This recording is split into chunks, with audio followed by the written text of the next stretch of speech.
Welcome to the Strategic Veteran on this wonderful 4th of July 2025, everybody. I'm your host, Adam Peters, and today is the 4th of July. While the rest of the country is firing up the grill, we're going to talk about a different kind of freedom, the kind you build when the uniform comes off and the mission isn't handed to you anymore.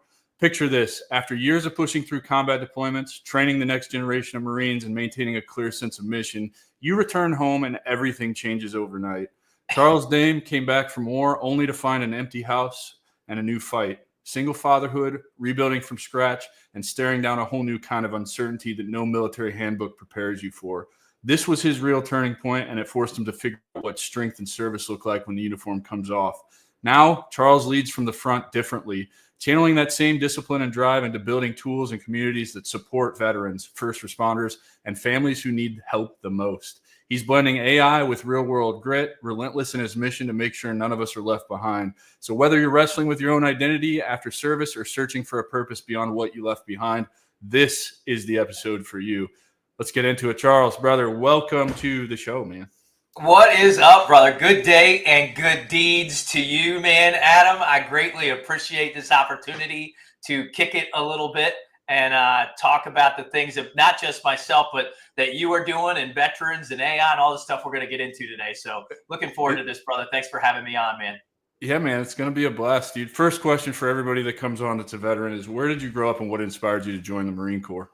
Oh, wow. Okay. All right. Fantastic. All right. So I started out in Chicago, just outside of Chicago, a little town called Naperville.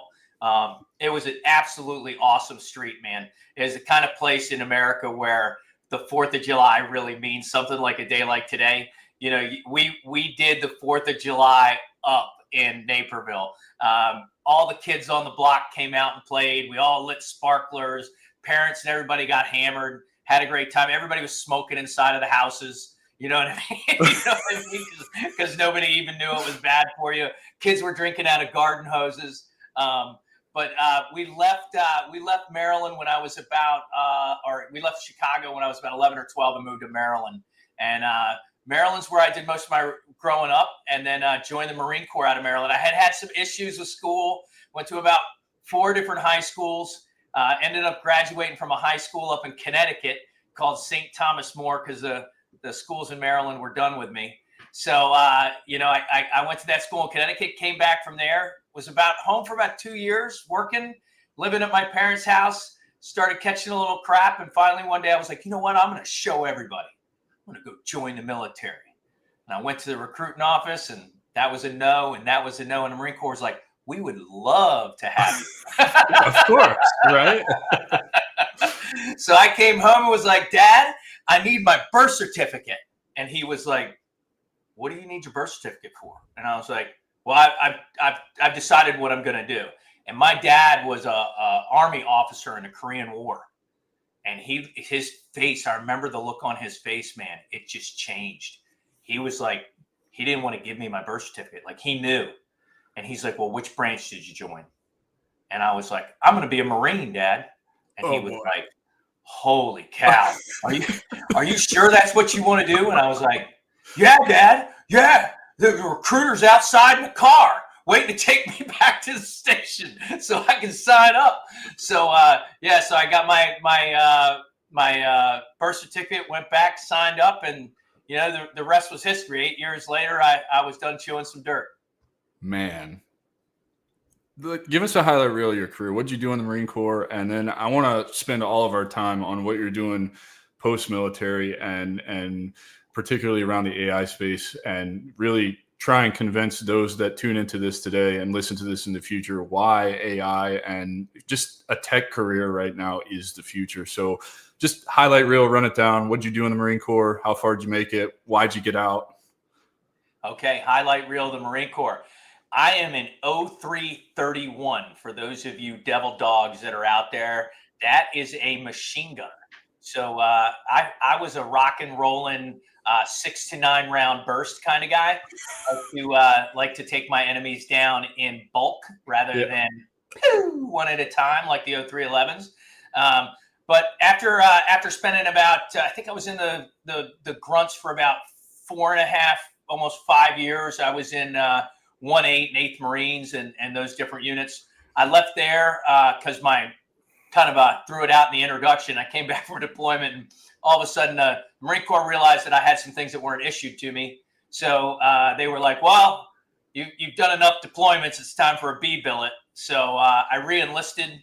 I did an extension at first for like about 8-9 months. And then after my extension, I re-enlisted and became a instructor at a battle skills training school at Camp Lejeune, where we taught Marines to be more effective at being Marines. So you know how to have that big green book in the Marine Corps, and they teach you how to eat crayons properly inside of that book and what the purpose is of those used for. So there's a school and a qualification Marines need to go through every year in order to stay battle ready, right? To basic rifleman.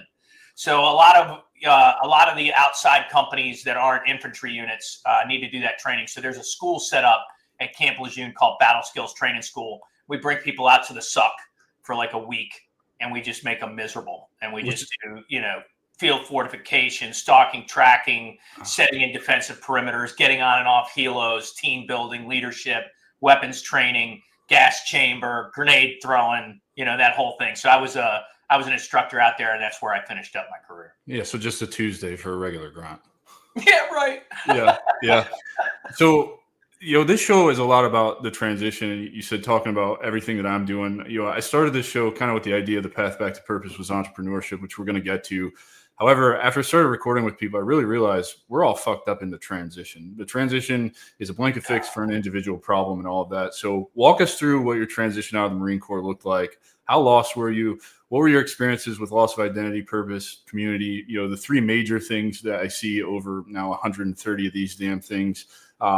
They're every single one of us. I don't care, from the lowest private that I've had on here, which really did have a young Marine. He's only in his 20s, recently got out, doing some great things in a nonprofit, to I've had full bird colonels on here that talk about the same thing. Like, it's a universal problem.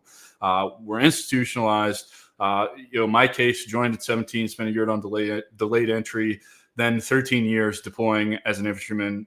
That was my identity. I never had time to develop an identity, which is, to me, the number one thing. So talk about what that experience was like for you and the challenges you faced.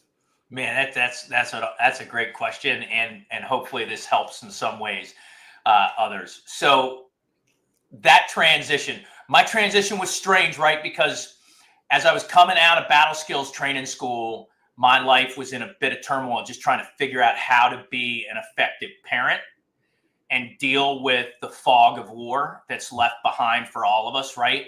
But then on top of it, I've always been a ridiculous overachiever. If I set my mind to something, I'm just going to go at it.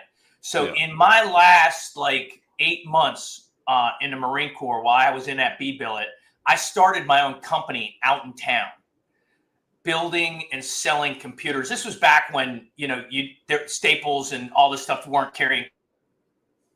I go to Radio Shack or something to get a decent PC. Some people don't remember what you're talking about right now. Yeah, exactly. So for me, I was building computers from the ground up. I had a computer shop out in town. I was even selling some parts back to the Marine Corps base, to some supply units and stuff like that needed video cards, needed NIC cards. So I had started a business which kept me preoccupied. My daughters kept me very preoccupied. And the amazing part is, I don't think I felt the real understood or felt the real fog of war till probably till I lost that first business, or at least it kind of transitioned into something else and went into my nightclub business. And you had a nightclub business? Yeah. I had a nightclub for 8 years. It was absolutely awesome. I recommend it for every single person in the world, but maybe not the best for a single dad. But my daughters will always say, it's funny. So my daughter Cheyenne remembers sitting at the bar, in the back bar at my nightclub, having her homework taught to her by shooter girls. Jesus, bro. Because they all went to the local college. So, until 10 or 11 o'clock at night, till the club picked up, my girls were at the club with me, and then I had a sitter that went and took them home and stayed with them till I got back or whatever. But anyway, yeah. So anyway, yeah. But alcohol, unfortunately, not good. Man, what a demon that became. And then the horror of that fog of war, I said, with that combination of alcohol, yeah, it just became a huge destructive force in my life.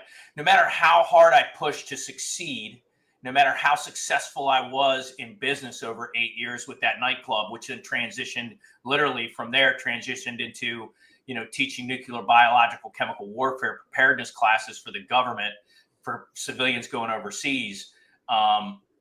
It was the alcohol through all of that then began to bring out the demons. So yeah, that's when I really start to feel that transition part, and that part that I hadn't healed from my time in service.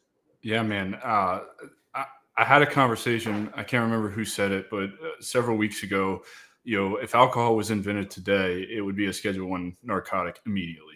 Like it's really it's that bad for you. It's so bad, and I'm guilty. On my way out the door on the med board process, I made it to 2 gallons of Seagram 7 a week just in my apartment, not including what I was drinking at the bar. And I was at the bar every night. I probably paid that bar's mortgage off. You know what I'm saying? Like, and I look back at it and like, it's not a brag. It's like, man, I wasted a lot of my life being drunk, and, getting to the point where, I had a lot of civilian friends on the way out, which I don't know if that was a good or a bad thing. I distanced myself from the Army. I was bitter, but, one guy in particular, this is when I knew I had a problem, but still didn't do anything about it. There's two major events in my life where I knew I had a problem and didn't do anything about it. And the first one was, the same guy going out drinking with me every single night. We had all our spots around Lacey, Olympia, Washington that we would go to. And I show up to pick him up and he's like, dude, I cannot keep up. I can't go tonight. And I'm like, okay, fine. I'll just go by myself. I went to our regular Tuesday spot or whatever it was. And then the second time is I had come down here to Florida to visit my dad.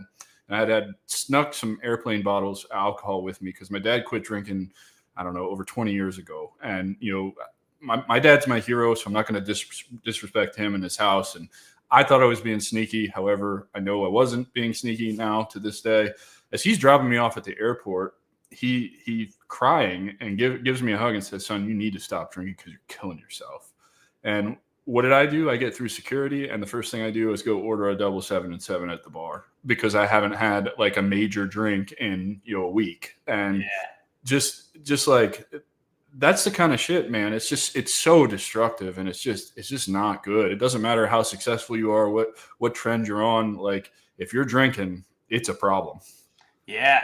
And if you're drinking and you've got that fog laying in the background of your head, man, does it come out.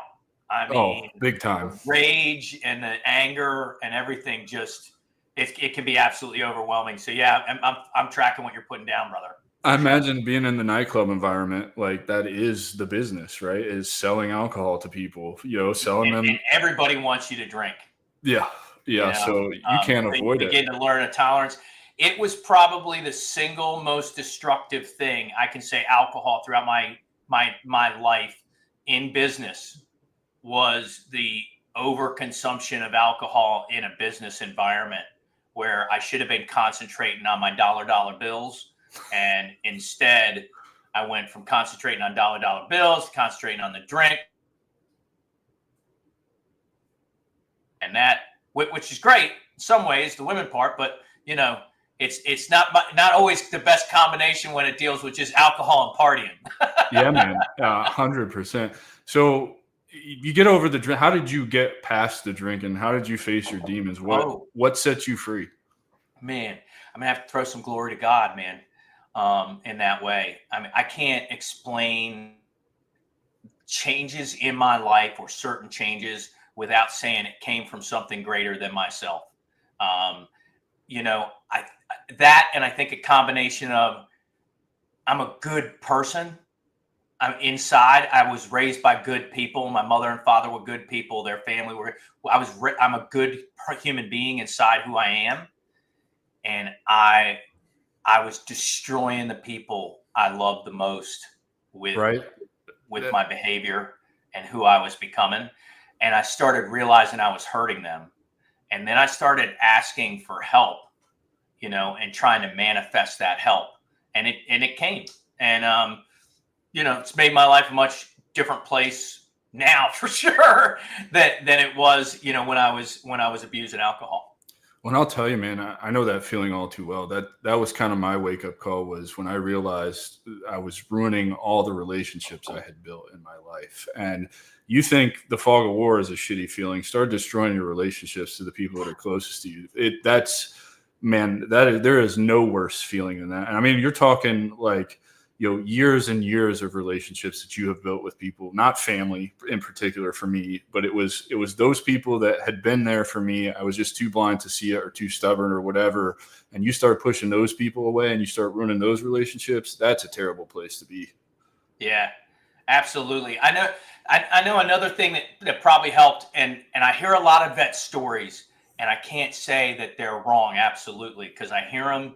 And I started to go through them. And I guess what I could say is, it's because of the vet stories that I heard, it helped me make use of the VA better than other people made use of it in their experience. So what I mean by that is, I didn't have any VA benefits, didn't even know I rated them, right? Moved down here to Florida, somebody said, go to a VA, you rate your benefits. I went to a VA, put in my stuff. The DAV did a great job. So I copied, because a good buddy of mine, a devil dog that I served with, devil doc that I served with, Doc Hansen. Shout out, Doc. You're an awesome doc. He was like, dude, if you can, burn copies of your medical record before you get out. So I did. And I got struck by lightning while I was in. I wasn't like, I know.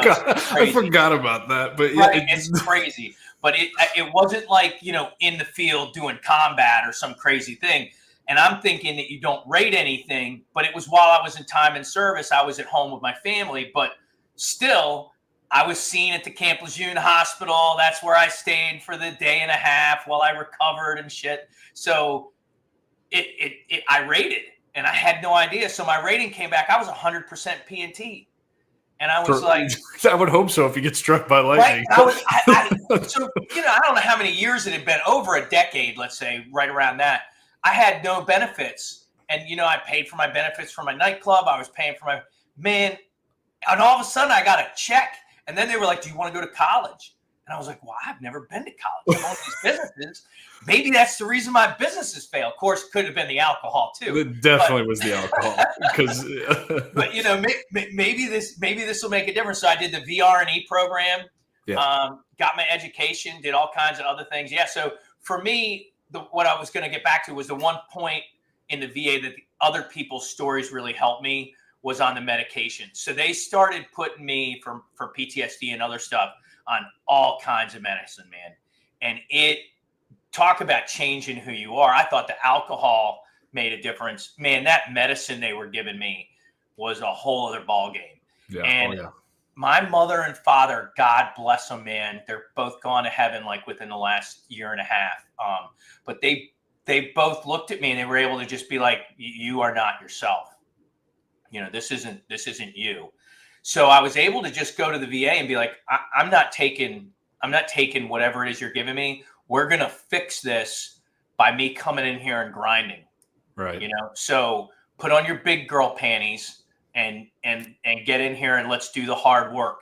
So I did the exposure therapy and all kinds of other stuff for other things that happened other than the lightning strike that really caused the PTSD and the problems I was going through.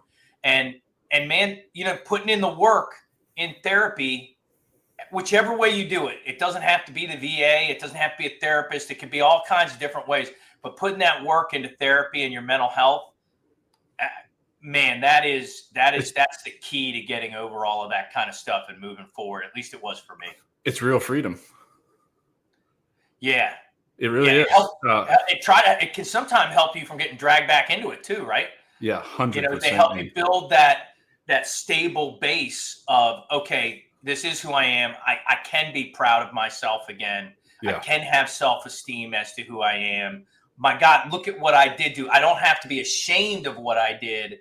I can be proud of what I did, or at least be okay with what I did. Right? Yeah. You know what I'm saying? And stand on that platform to be able to push myself forward from there. What do you think it was that pushed you over the edge? Because I know you're a lot like me. I grew up around, it's weak to ask for help. You don't ask for help, particularly in the infantry, right? Like, you know that as well as I do. I saw careers get ended for people going to get help early on in my career. So that really set the tone for, oh, well, we just got to suck this shit up and deal with it.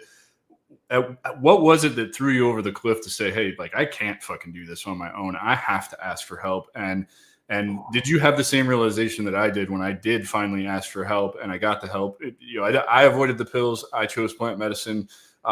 There's so many other things that go into just going down and drinking some ayahuasca. It's the pre and post integration. It's the sharing with the group. It's really talking about all of this stuff paired with the medicine and then integrating in all these new modalities into your life that really get you over that. But I was always afraid that people were going to think less of me because I couldn't keep my shit together or because I was dealing, right? Like, I was terrified of all of that. And I think that's a lot of us. I think that's probably 99.9% of us. We don't want to talk about these things because we're afraid we're going to be judged. We're going to blow up those relationships. People are going to think less of us.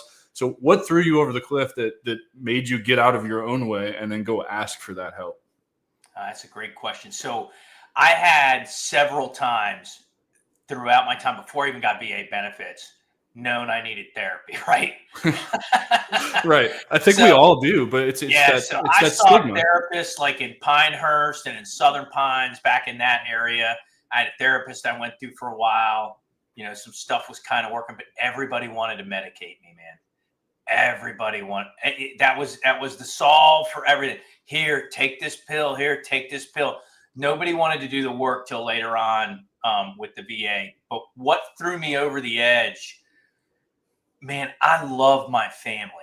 Like, my daughters, my granddaughter, my son, my wife, my mom, my dad, my sister, my nieces, my nephews, my cousins.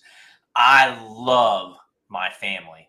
And I think that their respect, or my perceived, I guess, thought of their lack of respect for me because of the way I was behaving and the things I was doing and saying, just completely unfiltered with just a killer's edge on it and not care.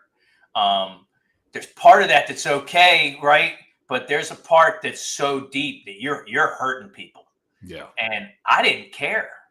And I think it's my love for the faces that I saw sometimes and the pain I saw myself cause others that I was like, man, I love these other human beings.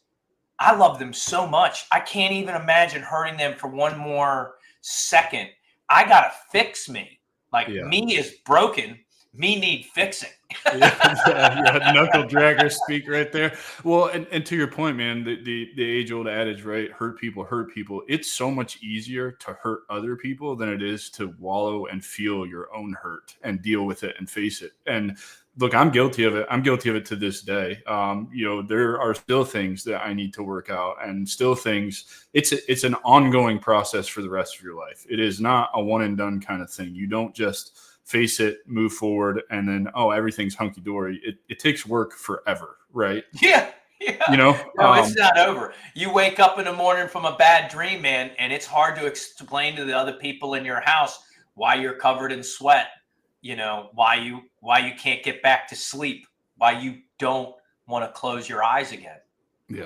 Right. People don't. I can't even tell you how many times my wife has looked at me and she's been like, I don't understand why you're just not going back to sleep. Just calm down. I'll rub your back. I mean, sweetest lady in the world. I'll rub your back.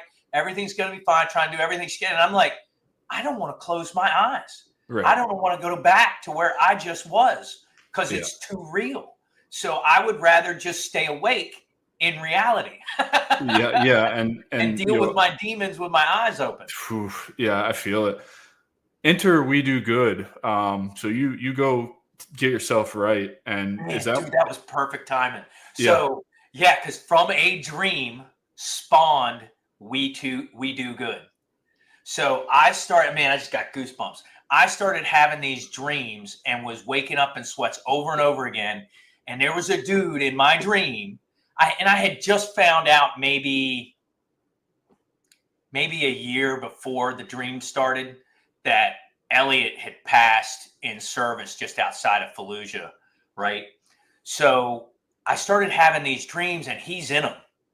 And, there's constantly like a Dame this and him making jokes and everybody laughing. And then we're having this horrible time in the dream again. And then there's Elliot, like, making everybody laugh and his big ass smiles on his face. There's always that one guy, like, man. There's always that one guy. Said that. You know what I mean? And I keep waking up thinking about it. Well, I started trying to find his family. It was the beginning of COVID. And because I didn't know what was going on. I just knew I had to do something. So I was working with Edward Jones at the time, and I was going through their process, getting ready to open up an office here in Palm City. So I had taken my different tests and things along those lines, and was getting ready to go to St. Louis. And I went to a golf course over here near me locally called Hammock Creek. I've been having these dreams, and there was this golf tournament going on. I'm sitting there, and I love golf, man. I've loved golf since I was a kid, right? Got away from it a little bit in the Marine Corps, tried to play it at the rusting. Well, you know what? It's at least a golf course on a military base, but it's not the best golf course in the world at Camp Lejeune, that's for sure. No discredit to Camp Lejeune golf, because I love it, baby. Go Marine Corps. But yeah, so I was like, man, I need to help his family, right? I need to do something for them because he's gone. I'm going to do a golf tournament. So I talked to this great dude over at Hammock Creek Golf Club. It's a local spot here in a great course, a Jack Nicklaus spot. And I told him what I wanted to do. And he's like, man, it's the middle of COVID. And I'm like, yeah, I don't care. I'm going to do it. So either you're doing it with me. And he's like, hell yeah, I'll do it with you. I was like, all right, let's do it. So I put on this golf tournament, put it together, raised like $7,500. Hired a private investigator because I still couldn't find his family. Held the tournament, still didn't know where they were. Private investigator finds the family. I'm like, I'm flying to Tennessee. I give him a check. I come back and I look at my wife and I'm like, I'm done. I was like, I'm gonna do this. I don't know what exactly it's all gonna be, but I'm not gonna be an Edward Jones agent anymore. I'm going to help people. I'm gonna do good deeds. And my daughter, who is absolutely amazing, Leah, she helped me get things started. She came up with the slogan, "One good deed can change everything." She's a Coast Guard vet. My family's all military. So she helped me out when we got started, which was amazing. And yeah, we held the first tournament, and then that was it. Like, I gave them that check. My bug was bit, and I was like, I'm helping you guys for the rest of your life till you're 18, and then let's go. And so that's what I've just been doing. I love it, man. Spawn. So what is the mission of WeDoGood? To help veterans and first responders and single parents that are down on their luck and change their lives, man, through the goodness of one good deed, right? So we hold golf tournaments, fishing tournaments, other events, things along those lines. We raise money, find a Gold Star family, a Red Star family, Blue Star family. At this point, it's grown. And we bring them to an event. We celebrate their loved one. We have a great day about their loved one. And then we give them a big fat check and change their lives. So it's pretty cool. We've managed over the course of 5 years. We've done a total of, I think, about $350,000. We just did, with the help of an amazing guy, Mike Berger, golf instructor. This guy, Tim Meehan, had a tumor in his brain. And I think the dude's like 40, 41 years old, and just had the tumor removed. And we just raised, I think we gave him close to maybe $28,000, $29,000 total, to help him out. And it's just being able to do things like this. Man, I can't even explain it. It's just awesome. And the AI company got born. It's funny how this happens, right? All the things that are happening to me in life are born from the good deeds that I'm doing. 100%, man. All the opportunity I've created for myself has come through this podcast. Everything. Started the podcast, then got reached out to do the AI company that I do, which we've discussed at length, and then the plant medicine stuff, because plant medicine saved my life.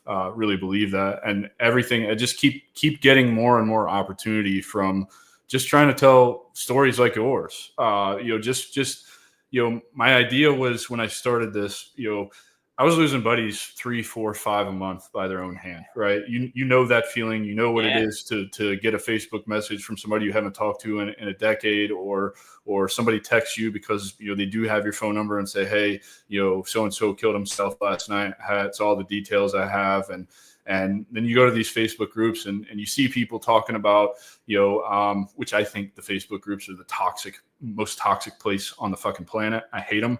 But you see people, oh, we've got to do something about this. We got to stop this. What are we going to do? And then nobody gets off their ass and does anything. And I just started thinking to myself, like, when I was at rock bottom, doom scrolling, watching nothing but YouTube and Netflix, if I could have seen people talking about what they went through, what they're thinking, what they're feeling on the other side of getting out, particularly, we're GWAT guys, but I think this spans, just all generations, even present, those that are getting out, all of these are problems. And I was like, if I just bring people on, and I thought, because, I started seeing a lot of vets, read a Military Times or a military.com article that said, after World War II, like 70-something% of small businesses in America were owned by veterans. After Vietnam, that fell to like 30%. For post 9/11 veterans, it was like 3.2%. It was ridiculously low.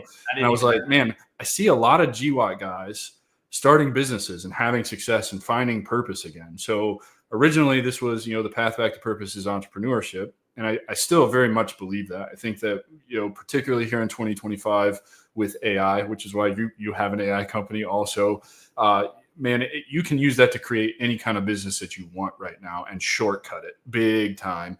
But when I started having the conversations, I really realized it's in the transition when we get out and how they're feeding us this priming narrative, like, hey, use your GI Bill of benefits, get a degree. You're a veteran. Everybody's going to want to hire you. Congratulations. You'll make 6 figures. That's what success looks like. And it's like, well, that's not fucking true at all. That's not how this works.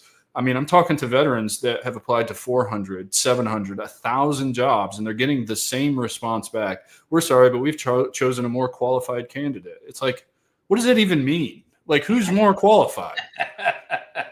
And they're forcing them into these certification programs and this, that, and the other. And it's like, did anybody ever stop to ask you what you want to do?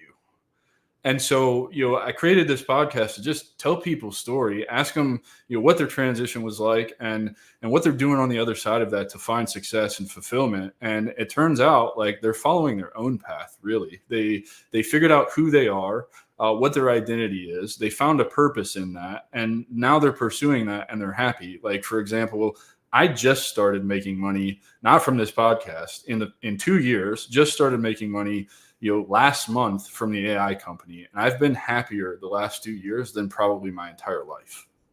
Yeah. You know? Yeah. And listen, man, you are doing good deeds with this podcast. Absolutely. Yeah, that's for sure. The effect that you're having on others. I have been, in the short time we've been kicking it, I have been absolutely amazed at the positive things that have happened. One, just from starting to talk to people that have already appeared on your podcast, but the people that in your community that have reached out to me just since you put up that there was an event going on and I was going to be on your podcast. I've already got a speaking engagement to speak to 1,700 transitioning veterans in August about AI and how to help use AI in their transition out of the service and stuff like that. Let me guess, Seven Eagle? Yeah, absolutely. Yeah. It's Jordy, right? Yeah, Jordy Kern. Absolutely great dude. Got a chance to kick it with him too. And that connection wouldn't happen if it hadn't been for you. So, thank you for that. Thank you for what you're doing. And there's a lot vets can learn if they go through and listen to your cast about what it's like to transition and take advantage of what you hear other people telling you. Most of us are going to walk through our own fires, no matter what someone tells us. Just because of the personalities we got to walk through the flame. And when we're done getting burned to the point where we're crispy, and I just learned this the other day. I used to call the chicken wings that I get when I ask for them to be extra crispy. She goes, "You mean floaters?" And I was like, "Oh, what's a floater?" She's like, "They're so crispy, the chicken floats to the top." I was like, "That's exactly what I want for a chicken wing. And that's exactly what has to happen to us." Right. for us sometimes to make a change. We got to burn. Well, see, So hopefully the podcast keeps some people from burning. Well, I love the point that you're making, because had you not told me that, I would have never known that, right? And that's kind of the really cool part about this is I'll never know the true reach of what I'm doing here. Like, all I know is what I can see, the DMs that I get, the engagement that I get on a post, which I'm not here for vanity metrics. I'm not here for viral posts or anything like that. I'm just here to be the guy I didn't have, because I didn't have somebody like me to tell me how it really is. Like, I can handle it. I was an infantry guy. We were all in the military. Shoot me fucking straight. Just tell me how it's going to be, because it's not how they're making it sound in a TAP class or a ACAP class or whatever the fuck the other branches call their transition program. And it's like, you don't need to lie to me. I can handle it. I went to combat 4 times. I was an infantry guy. I got yelled at and smoked and everything else, and got in trouble. And I've been around the block. Like, I'm tough. I'll figure it out. But like, actually prepare me. Don't like coddle me and sell me a dream that's absolutely not true. Yeah, I can't agree with you more. I can tell you too that AI, right? Since we're on that subject, what a tool AI can be for vets transitioning, and not just vets transitioning. Look, to all veterans that are out there right now, if you're listening to this podcast, if you aren't using AI, you're wrong. Have AI in your life, having it help support you, using language models, using agent type AI. Agentic AI. Agentic AI is kind of a bullshit term. So people hear a chatbot, right? Yeah. Everybody's familiar with a chatbot. Well, agentic AI is a chatbot that's really using the language model and machine learning in order to affect the outcome of information that it gives you. So if you go out there and you use the right language models, which would be like a chat GPT, and you learn how to create your own GPTs, or look for GPTs that are out there already created that allow you access to them, that have been built with some of that machine learning model, you can open up doors for yourself that, and just with our drive and our ethics and the way we do things, you could just open up doors with AI that you can't get anywhere else. Absolutely. Well, and to your point on the mental health side of things, look, I just opened a chat and I need a therapy session. Like, I know that this is an uncomfortable topic for people. You don't want to have a conversation with a large language model or a robot or however you want to look at it. But let's realize that these large language models are basically trained on all the information from human history. So they know more than you do, more than you're ever going to know. And they know more than the therapist you're going to go see. 100%. And in fact, to prove my point, there was an article that came out, I want to say either last week or the week before, that says large language models, once you've been using them for a while, understand your emotions better than anybody does. It's incredible what's happening. That may be scary for some. I'm on the good side of AI. I don't think AI is going to turn into the Terminator and Skynet and all of that. I really do believe, there's always going to be a place for humans to leverage it as a tool. But I'm telling you, man, if you're going through some shit and you're worried about the embarrassment of having to go sit on a couch and talk to a therapist, complete stranger, leverage the large language model. Just dump everything that you're thinking and feeling in there and see what it comes back with and see how it can help you. Because I promise you, it's pretty powerful. Oh, it's absolutely amazing. I built out a small GPT to help myself with my own mental health. So I have my own little GPT that I can go to, that I've told my story to.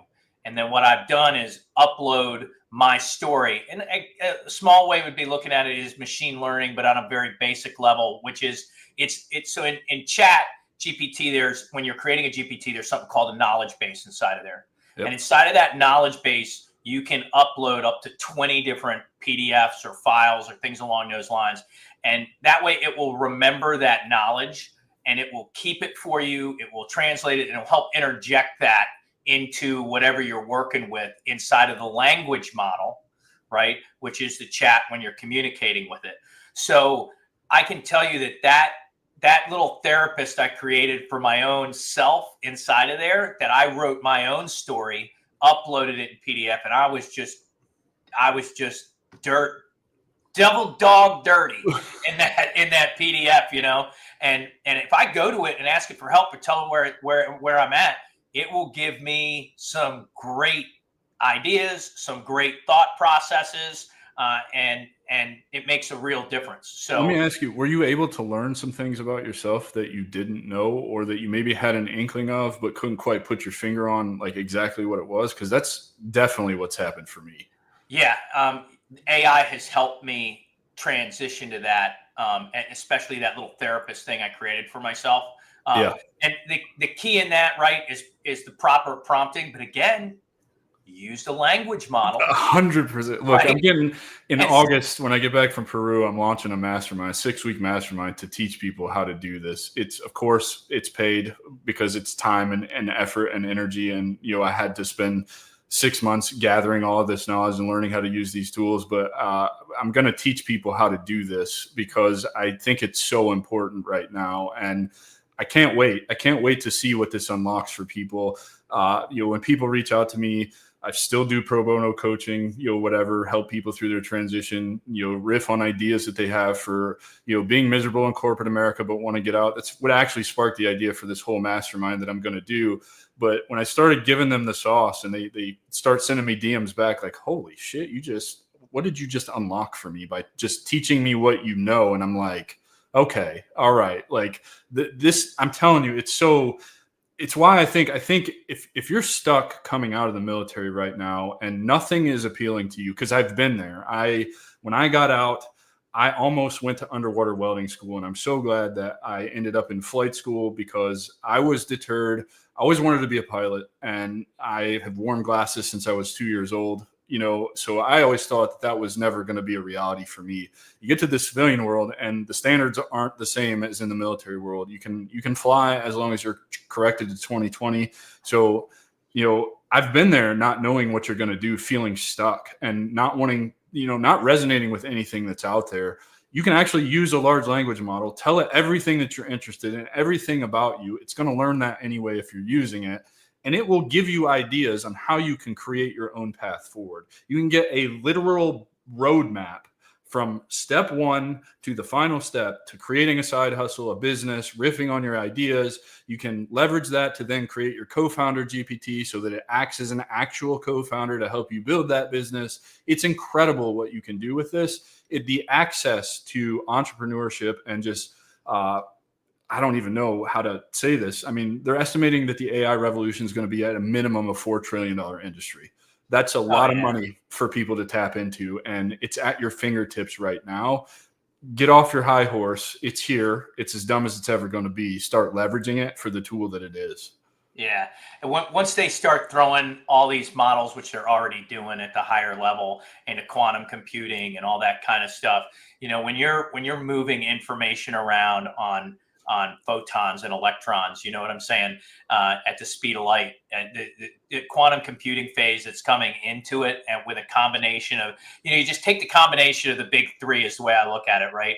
I look at the big three as quantum computing, AI, and crypto. Yeah. And the reason I say that is because crypto does so much. People think crypto is like some kind of currency, which, yeah, in certain ways it can be, deemed that way, right? Or security.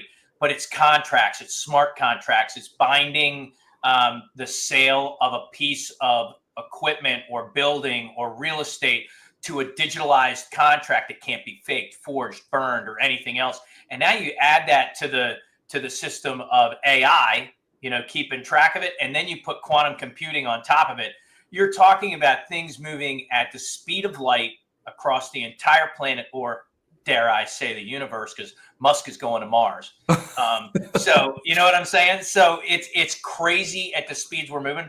But those three industries right there are actually all going to end up, I see, in the next 5 to 10 years tying together.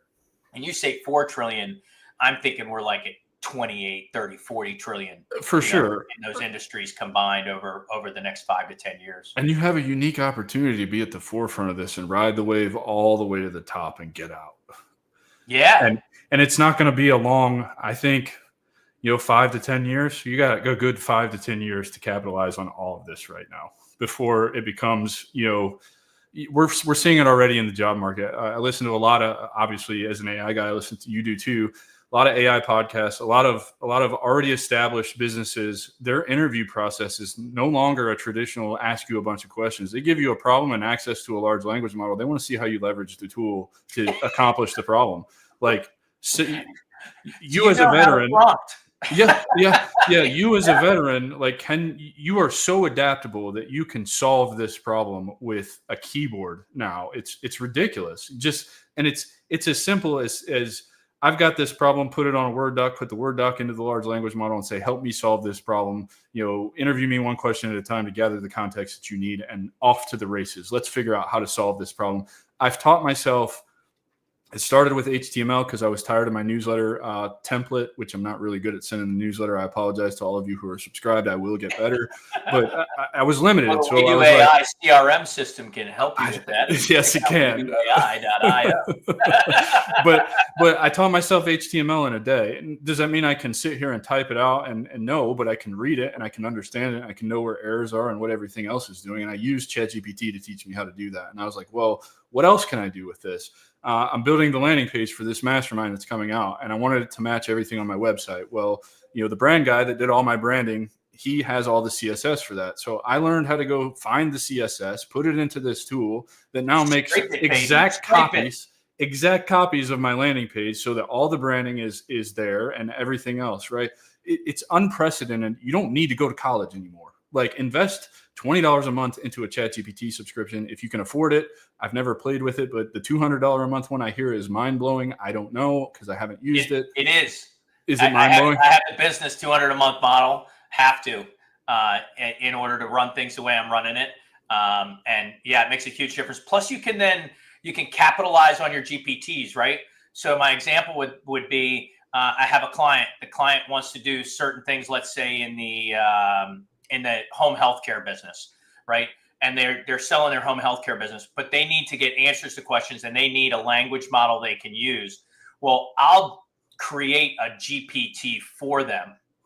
It's now on my system. And then I give them access to that GPT for a monthly fee. Yeah. Right. But their GPT is built out completely on their business. So all the information about their business, everything they need has been categorized, put inside of the knowledge base. One of the most important things I can say on this, and this is just an insider tip kind of thing, if you're starting to mess around with this and build out, GPTs, language models, things along these lines, make sure that you think about not only what you want it to do, which is super important, but you got to know what you don't want it to do. And I can't tell you how many people I run into that I look inside of their code or things that they're doing later on, and I look inside and I go, where's your off ramp? Where's your prompts to tell it not to look at this, to not look at that, because it doesn't have anything to do with what you do, and it's going to look at that because you generalized it over here. You need to be specific about what not to. But anyway, so that's a little off in a different direction, but that's a good piece of advice for those of you that are out there doing it. It's true. And it's the problem, right? Like I see it all the time. People open up the language model, they type a sentence and they're like, why am I not getting back what I want to get back? It's like, because there's a lot of steps that you have to go through in order to get what you want out of it. It's not a magic pill, if you will. And what you were talking about is either it's referred to as constraints or negative prompting, right? Like, and you can figure all of this out. And I highly recommend, give you some sauce here. When you get into the large language model in the $20 version, you can't do it on the free version. You will see system settings, and this is the set of rules that you want it to follow. If you have no idea how to fill this out, take a screenshot of those boxes, upload it into the language model itself, and say, hey, help me build out these system rules for you. Also, it's not perfect, and you will put rules in there that it will not follow. I'm not going to tell you what the big one for me is that really lets me know that you're using AI generated content, but I have a rule in there that it still just does not do it. It will not listen to that rule. And I talk to this thing like I talk to a brand new private. Like, look, you motherfucker, you are not doing what I fucking said, and it's pissing me off. And it's like, I'm so sorry. You're right. It is in my rules. And, it's so nice. It's so awesome, nice, right? Yeah, it's awesome. Perfect for people with PTSD, because it's like, hey, I'm going to be polite right back to you. You can be as cold as you want to be right now. but I mean, this is the thing, man. Like, it's not a magic pill, but it is a tool. You know, there's an article that just came out where they just did this MIT study, I think, that says it's actually making us dumber. I completely disagree with that. And I think that article is completely biased. I think that if you already have critical thinking skills, this is an unlock. It actually makes you think more critically. It points out things that you already wouldn't know. For example, when I'm building an automation system for a client based on a discovery call or something like that, I can take that transcript and actually get the client's own words, you know, because I've got a really good idea of what they want, but I want to make sure what I'm going to give them in the end is exactly what they're asking for. And so now I know, you know, it'll come back with a thing, right? And it'll be like, you know, you should do X, Y, Z. And I'm like, yeah, that doesn't make any sense. That's the hard way to do it. Why wouldn't I do A, B, C instead? And it's like, oh, you're right. I overlooked this. And now you're understanding what its thought process was. And you're seeing that you've developed a better thought process. So now you can go back and change those rules that you give it so that it gives you better outputs. You know what I'm saying? Like, yeah, absolutely. And you don't have to be hearing you say that. Don't be scared, right, of using every AI model that's out there. Like, I know I'm throwing around Chat GPT, but I can tell you right now, with what you're talking about, how many people use Google Meet, right? Yep. If you're on a Google Meet and you're not transcribing that and throwing it into Gemini and letting Gemini take your notes and then letting Gemini know what you're supposed to do inside of your business, you're killing yourself. Because if you want to give client satisfaction, which that's probably the most important thing to me, right? With the AIs that I build out, I'm building out specifically for a client things they can't get from a cookie cutter AI or a cookie cutter CRM. I'm going to build it out exactly to your business. And the only way I can do that is with proper knowledge of your business and what you want. And if you transcribe and you video record with Gemini and then you pull those notes back and then you take those notes and you throw those notes into your language model for your business, for building out your client's stuff, and you say, this is what my client's looking for, what you get back in return, it's like cut and paste. It's like, oh, okay, just this is what I need to do. Let me just do this and look at what their site looks like. Look at how their workflows come out. Look at the automation. Oh, wow, I need these emails should sound like this instead of like that. You know, I should do X amount of follow-up emails instead of 2. They should go out every 3 days instead of every 1 day, you know, or every month. You know, it's what you can get by using and leveraging all of the AI that's out there, and it's already in everything. It's in everything. Everywhere you look, there is a button somewhere for you to click, where if you click it, you get that transcription. And that is what a language model needs. It just needs the data, the information to produce on the way you've set it up to produce. 100%. So, yeah, absolutely. To your point, what you're saying about taking those notes is, I mean, that's the key to good business in today's world. Anybody in business that's not doing that, everybody that is going to leave you in the dust. Big time. I truly believe you won't have a business by the end of the year. You'll just be so far behind that you cannot catch up, or your competition is going to, as Kevin O'Leary likes to say, squash you like the cockroach that you are. How are they making sure that every T is crossed and every I is dotted for this client? Well, I'm not. Right. Well, and to your point, use all the language models. I use primarily ChatGPT for most things, but I have Claude, I have Perplexity, and I have Gemini. Gemini, their AI studio is incredible. If you want to learn something, you can share your screen with it and have a conversation with it, and it will teach you whatever you're trying to learn on that screen. Incredible what you can do with it.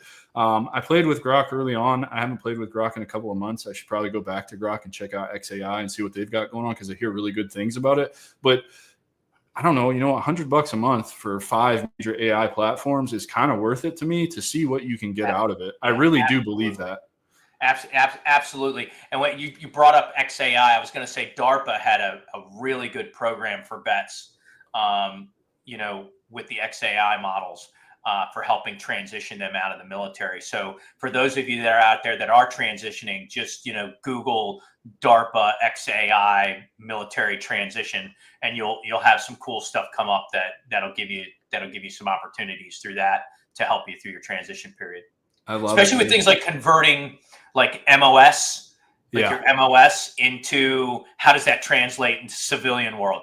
Now, I know for 0331s and 11 Bravos and, us ditch diggers and stuff like that, it's a little different, It's right? not though, because there's a It still guy. pulls up a whole set of things that you are like, oh, Look, I wouldn't have thought I was capable of that job. But according to this, it's given me the exact layout of how I fit into that role perfectly. That's right. I am a leader. I am a team builder. I am capable of operating in squads and in small units and heading to the front of the pack. So yeah, it's pretty cool. well, and most people listening to this, they probably already know about Best Military Resume that was founded by Brad Tachi. He built it. It runs on these AI platforms. So that's what is happening. He just customized it so that it understands all the MOSs and how to translate your skills. You guys are already using. What was the name of it again? Because I want to make sure that I give that to people in the future, especially if the dude's already, once they've made the wagon wheel.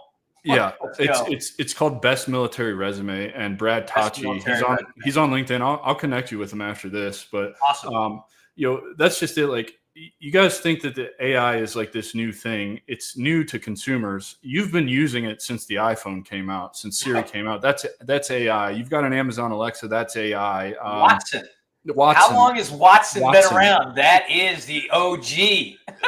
So look, man, get on board. Like, don't be afraid of it. And I think you're going to be pleasantly surprised at what it unlocks for you. But the entire point of this show, Charles, is you got a pretty big announcement today. So let's do that. What are you here to talk about? WeDoGood is doing what today? So the next thing we have going on is over. We do it over kind of like the 9/11 timeframe. We have a huge fishing tournament coming out, and that's out of Fort Pierce. That's out of Vero Beach all the way down to Jupiter. And you go out of any inlet. You can go to WeDoGood.org, click the Heroes for Habitat button. This is a super cool program that we started, right? So we've partnered with the Angler Action Foundation, which is awesome. Sea and Shorelines are our corporate sponsor, which is awesome. What they do is they plant seagrass, right, out into these waterways where we have just a total degradation of water quality and everything else. It helps with the manatees. It helps with the water quality. It makes things better. But what we're getting ready to do at WeDoGood is we're getting ready to take vets out on boats, throw them in the water, plant some seagrass, do some awesome fishing, then come back, eat real nice barbecues off the side of the land, and have spent a great day out on the water, building camaraderie, working through those little issues that we all have and everything else, and letting the sea and the waves and the fun kind of take all that stuff away. So that's what we've got coming up here real soon. And then tonight, personally at home, I have got the absolute best fireworks display going on in the entire neighborhood. And all my neighbors are coming over, and it's Florida, baby. So I am rocking in some mortars. I'm having a good time. I am celebrating this day above and beyond everything else because, God, I love this country, brother. You are so terrible at self-promotion. You're so terrible at it. You're here to announce the launch of the WeDoGood podcast. Oh, Jesus, dude. You're just like a friggin' Marine. Yeah, right. I'm thinking about everything else. Well, I'm enjoying the conversation so much, it doesn't even seem like I'm doing a podcast, But yes, absolutely. The biggest thing I'm doing today is launching the WeDoGood podcast, right? So today, if you go to WeDoGood _org on YouTube, you can check this out, check out our podcast. 3 just launched today. You're going to check out some of our shorts at WeDoGood Podcast on Facebook, WeDoGood Podcast on Instagram. Come check us out, see what we're doing, see what I've got going on. I'm talking to veterans, first responders about their journey through life. And really the big thing that makes WeDoGood everything is that we believe that one good deed can change everything for those of us in our situations. So this podcast is going to bring those good deeds to the forefront. I love it, brother. And I don't know, maybe premature, but we had a conversation a couple of weeks ago to put this on, and I went to WeDoGood's website and I filled out the form because so many of you have been begging me to do some kind of event. So hopefully this fall, Charles and I will be doing golf. Golf is what we decided on. We're going to do a golf tournament, brother. Absolutely. Yeah. Up in your area, we're going to raise some money and help some Gold Star families up there. Yeah, so for all of you that have been begging me to do some kind of in-person live event, you're going to get your chance this fall. Charles and I are going to work out the details probably as soon as I get back from Peru and get that planned and start promoting that. So really would like to see as many people come out for that. Definitely going to give a fat check to a veteran in need here in the Palm Bay area, which I think is going to be amazing. I'll probably cry like a little baby because I don't know, it just feels so good to help people who need it. Nothing like it, man. Charles, thank you so much for being here, man. Thank you for doing this conversation with me. I want to do this again. We should do this more often because this is fun. Absolutely. You need to come on my podcast. Let's do it. Would you say in? Cool. You sit in. Thank you, brother, for having me, man. Yeah, man. Ladies and gentlemen, I give you Charles Dane from WeDoGood, WeDoGood AI, nightclub owner, freaking computer guy, everything else. Just fantastic human being to know. Reach out to him. Yeah. How can they reach out to you? Yeah, absolutely. So aside from the websites and the different places I told you, WeDoGood.org, you can check me out at 772-919-5591. You can catch me on email at charles.dame@WeDoGood.org if you're looking to do something philanthropic or for veterans or first responders. And if you need some help with your AI, you want to check me out at charles@WeDoAI.io and shoot me an email, whatever, and let's kick it. We got this awesome comment that just came through. Katie, yeah, we could probably just create a space like that where we scream and cry. Why not? Like, why not? Let's do it. We could do that. I think that's the lesson here is you can do whatever the hell you want to do. You really can. You really can do whatever you want to do. If you want to create a space to just scream and cry and do that, then do that. Put it on and draw people to it, and create the healing space that you want. That's the moral of this story, and leverage AI to do it because it'll really shortcut a lot of things for you. Absolutely. Absolutely, brother. Ladies and gentlemen, Charles Dame, thank you guys so much for being here. I hope you all have a wonderful 4th of July. And man, my favorite holiday. Enjoy it. Enjoy your families, the barbecues, and let's not forget what everybody fought for, the freedom and how great this country is. Until next time, we'll see you guys later. Take care, everybody. See you later, everybody.